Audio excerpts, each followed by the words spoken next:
Monday na naman. Hay, Diyos ko, ang sabi ng taong pagod na sa buhay. Hindi alam kung paano, saan, at ano ang patutunguhan. Charot! Ang lalim Ano yon? De, gusto ko lang naman kahit papano mapagaan ang loob mo.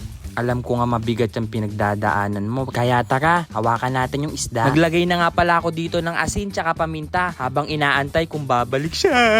Lang B, nonchalant ako. Si nonchalant naman. Promise, totoo na talaga to. Ito na yung pinaka-intro ko. Nisa ko na nga pala dito yung kamatis. At habang iniiga ko yung kamatis, nilagay ko na din pala yung bawang. At habang iniiga ko yung bawang, nilagay ko na din pala yung sibuyas. Ayan, igisa mo lang ng maayos at palabasin mo lahat ng aroma dyan sa aromatics mo. Nilagyan ko na nga din pala ng patis at isunod mo agad yung baboy. Igisa mo lang ng maayos at kapag ganyan na ang itsura niyan ay inay! Eto palang ulam na. Nilagyan ko ng pamintang pino at sinunod ko na ang hugas bigas. Basta nga ako nagluto, hugas bigas lagi nilalagay kong pangsabaw. Napakasarap kasi nito. Sinunod ko na din yung gabi at pakuluan lang natin. Habang nagpapakulo tayo, isa lang na natin yung isda. Sa punto nga to tulog pa yung aking mag-ina. Kaya agad-agad ako nagluto dahil marami tayong gagawin ngayong araw. Lunes talaga yung karamihan na ayaw ng lahat. Galing kasing pahinga yung mga tao. Knowing na yung rest day ay sobrang bitin talaga kapag isang araw lang. Pero minsan naisip mo ba na yung Lunes na meron ka, pinapangarap din ng iba? Gets mo? Minsan hindi talaga natin nakikita yung mga bagay na yun Na yung opportunities or trabaho na meron ka, wala sa iba. Tapos ikaw nagre-reklamo pa? Di kita maintindihan Hiniling at pinag-pray mo lang yan dati, di ba? O ayan, meron ka na. Alam kong napapagod ka din. So, magpahinga ka lang. Magpahinga ka nga lang. Bitawan mo saglit, tapos bitbitin mo ulit. Ikalma mo kasi yung sarili mo, makakarating ka din doon. Tignan mo, yung sinigang natin, patapos na.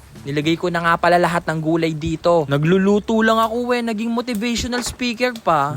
Gusto lang talaga kitang pasayahin. At the same time, tapikin ka habang nagluluto. At kung isa yan sa nagpapagaan ng loob mo, kaya kong ulit-ulitin yan sa'yo. Luto na nga pala yung pagkain. Gutom na ako Kainan na! I love you!